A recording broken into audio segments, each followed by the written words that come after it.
Hello दोस्तों, आशा करते हैं कि आप लोग अच्छे होंगे। जैसे कि हम लोग पहले पढ़ चुके हैं कोशिका में सजीव निर्जीव से देख लिए थे।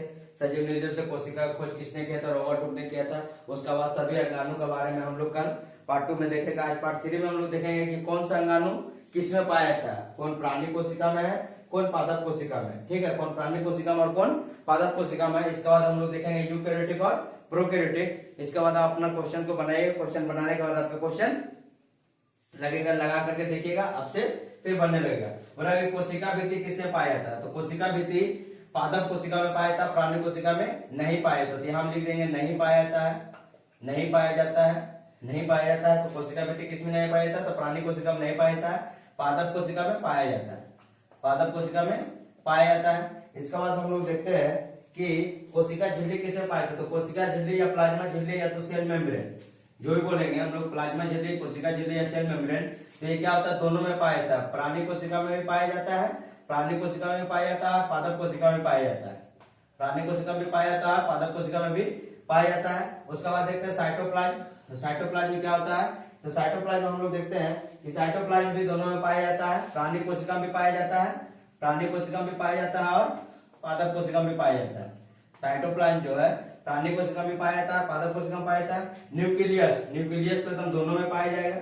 न्यूक्लियस भी प्राणी कोशिका में पाया जाता है और पादप कोशिका में पाया जाता है। प्राणी कोशिका में और पादप कोशिका में दोनों में पाया जाता है न्यूक्लियस। सबसे पहले हम अंगाणु देखे थे, कल सबका बारे में हम एक एक करके पढ़े थे। Golgi body, mitochondria, lysosome, centrosome, plastid घर सबको पढ़े थे। आप देखते थे कि किसमें पाया जाता है। कल हम बांट के नहीं बताते कि कौन प्राणी कोशिका में कौन पादप कोशिका में। एक एक तरह से हम लोग दोनों तरह से बांट के दिखाएंगे।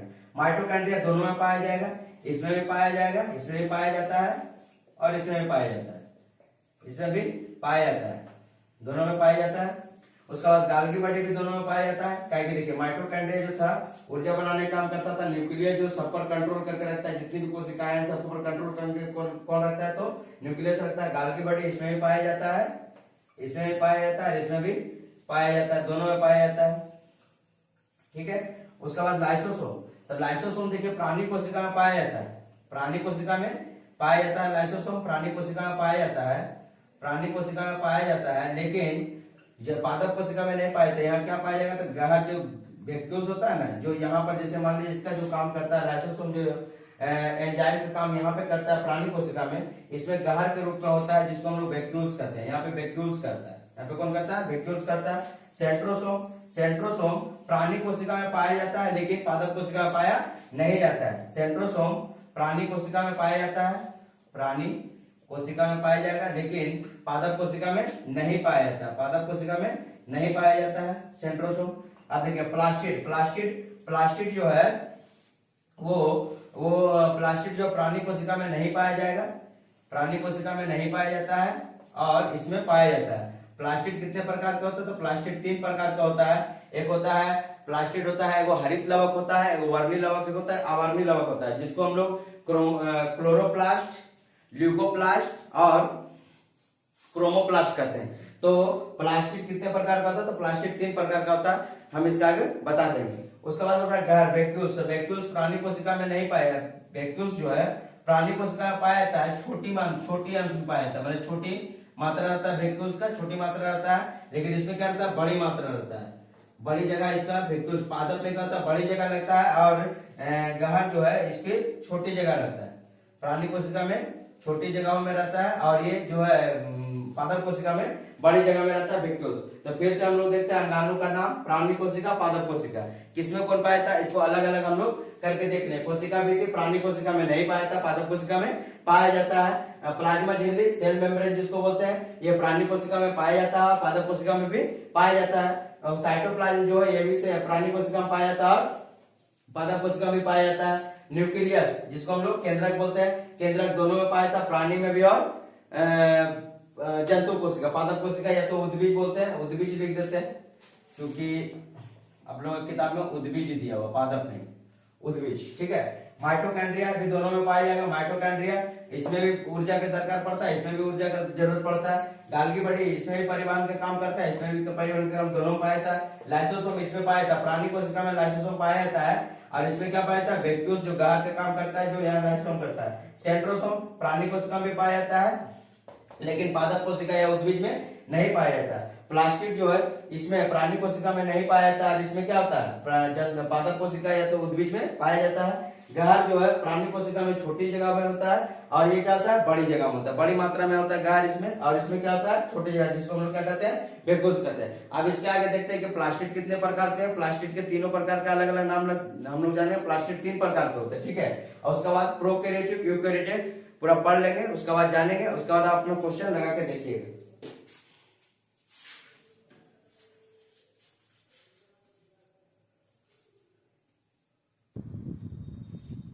अब देखिए लवक या प्लास्टिड। लवक प्लास्टिड हम बताते हैं कि लवक कितने प्रकार के, प्लास्टिड कितने प्रकार के होते हैं, तो 3 प्रकार के होते हैं। प्लास्टिड कितने प्रकार के होते हैं, तो 3 प्रकार के होते हैं। प्लास्टिड कितने प्रकार के होते हैं, तो 3 प्रकार के होते हैं। मेरा प्लास्टिड 3 प्रकार के कौन होता है, पहले होता है क्लोरोप्लास्टिक, जिसको हम लोग हरित लवक कहते हैं। क्या कहते हैं, हरित लवक। इसका नाम में ही हरित लवक, हरित छुपा हुआ है, इसलिए इसको हम लोग क्या हरित लवक बोलते हैं। दूसरा होता है क्रोमोप्लास्टिक, जिसको वर्णी लवक बोलते हैं। कौन लवक बोलते हैं, वर्णी लवक बोलते हैं। और तीसरा होता है ल्यूकोप्लास्टिक, जिसको अवर्णी लवक बोलते हैं। क्या बोलते हैं, अवर्णी लवक। तो प्लास्टिक कितने प्रकार के होते हैं, प्लास्टिक 3 प्रकार के होते हैं। एक होता है क्लोरोप्लास्टिक, क्रोमोप्लास्टिक, ल्यूकोप्लास्टिक। क्लोरोप्लास्टिड, क्रोमोप्लास्टिड, ल्यूकोप्लास्टिड। अगर इसको हम लोग हिंदी में बोले तो हरित लवक, वर्णी लवक, अवर्णी लवक। हरित लवक, वर्णी लवक और अवर्णी लवक। हरित लवक किसको बोलते हैं, क्लोरोप्लास्टिड को। क्रोमोप्लास्टिड को क्या बोलते हैं, वर्णी लवक। ल्यूकोप्लास्टिड क्या बोलते हैं, अवर्णी लवक। आप देखिए कौन कौन रंग का पाया जाता है। तो देखिए हरित लवक जो होता है हरे रंग का होता है। हरित लवक कैसा होगा, हरे रंग का होता है। और ये कहाँ पाया जाता है, तो पत्ती और तना में, पत्ती और तना में। क्लोरोप्लास्टिड जिसको हरित लवक बोलते हैं, ये हरे रंग का होता है, ये पत्ती और तना में पाया जाता है, पत्ती और तना में पाया जाता है।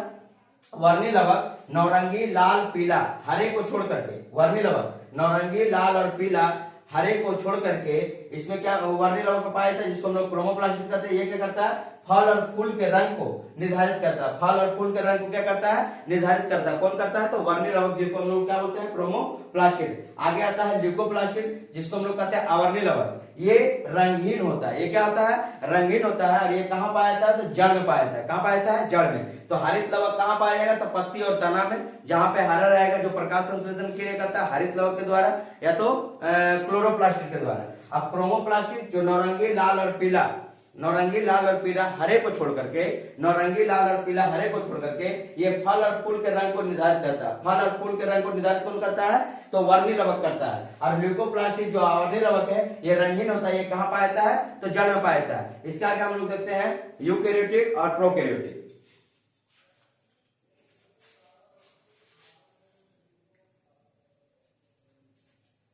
अब देखिए प्रोकैरियोटिक और यूकैरियोटिक। सेल कितने प्रकार के, 2 प्रकार के अगर हम बोलते हैं तो एक क्या होता है, प्रोकैरियोटिक में लेते हैं, और एक यूकैरियोटिक में आता है। यूकैरियोटिक में क्या आता है, तो यूकैरियोटिक में जंतु और पादप दोनों आ जाता है। जंतु और पादप यूकैरियोटिक में दोनों आ जाता है, जंतु और पादप, ठीक है। यूकैरियोटिक में जंतु और पादप दोनों चलाता है। इसके बाद में हम लोग देखते हैं कि प्रोकैरियोटिक, जिसका अर्थ क्या होता है, प्रो मतलब होता है पुराना। प्रो मतलब क्या होता है, पुराना। प्रो मतलब क्या होता है, पुराना। और कैरियोन मतलब होता है न्यूक्लियस। तो प्रोकैरियोटिक का अर्थ अगर हम निकालेंगे तो प्रो मतलब होता है पुराना, कैरियोन मतलब होता है न्यूक्लियस, मतलब पुरानी न्यूक्लियस को हम लोग क्या कहते हैं, प्रोकैरियोटिक। पुरानी न्यूक्लियस को क्या कहते हैं, प्रोकैरियोटिक कहते हैं। और यूकैरियोटिक का अर्थ क्या आता है, यूकैरियोटिक होता है प्राकृतिक। यूकैरियोटिक में यू मतलब क्या होता है, प्राकृतिक। यू मतलब क्या होता है, प्राकृतिक। और कैरियोन मतलब होता है न्यूक्लियस। प्राकृतिक न्यूक्लियस को हम लोग यूकैरियोटिक कहते हैं, और पुराना न्यूक्लियस को हम लोग प्रोकैरियोटिक कहते हैं। पुराना न्यूक्लियस को क्या कहते हैं, प्रोकैरियोटिक, और प्राकृतिक न्यूक्लियस को क्या कहते हैं, यूकैरियोटिक कहते हैं। तो यूकैरियोटिक में जंतु और पादप दोनों आते हैं। यूकैरियोटिक में जंतु और पादप दोनों आते हैं। अब हो रहा कि बैक्टीरिया नीले हरे शैवाल की तरह झिल्लीहीन, इसमें क्या होता है, इसमें झिल्ली नहीं होता है, झिल्लीहीन न्यूक्लियस वस्तु युक्त कोशिका को प्रोकैरियोटिक कहते हैं। बैक्टीरिया नीले हरे शैवाल की तरह झिल्लीहीन न्यूक्लियस वस्तु युक्त कोशिका को प्रोकैरियोटिक कहते हैं। अब हो रहा है यूकैरियोटिक किसे कहते हैं, तो बैक्टीरिया और नीले हरे शैवाल के अलावा अधिकांश उद्भिज जो कि क्या आता है, पादप के रूप में आता है, और प्राणी। देखिए हम बोलते हैं यूकैरियोटिक में जंतु और पादप दोनों आते हैं, जंतु और उद्भिज। हो रहा कि बैक्टीरिया और नीले हरे शैवाल के अलावा अधिकांश उद्भिज और प्राणी कोशिका के न्यूक्लियस में झिल्ली और न्यूक्लियस झिल्ली दिखती है उसे क्या कहते हैं, यूकेरियोटिक कहते हैं। न्यूक्लियस में झिल्ली और झिल्ली युक्त, देखिए इसमें झिल्ली दिखता है, इसमें झिल्ली रहता है, इसमें झिल्ली नहीं रहता है। ये झिल्ली युक्त है, ये झिल्ली विहीन है। इसको हम लोग जो झिल्ली विहीन है उसे प्रोकैरियोटिक कहते हैं, जो झिल्ली युक्त है उसे क्या कहते हैं, यूकेरियोटिक कहते हैं। आप देखते हैं कि प्रोकैरियोटिक में क्या क्या होता है, यूकेरियोटिक में क्या क्या होता है, इसका आगे देखते हैं।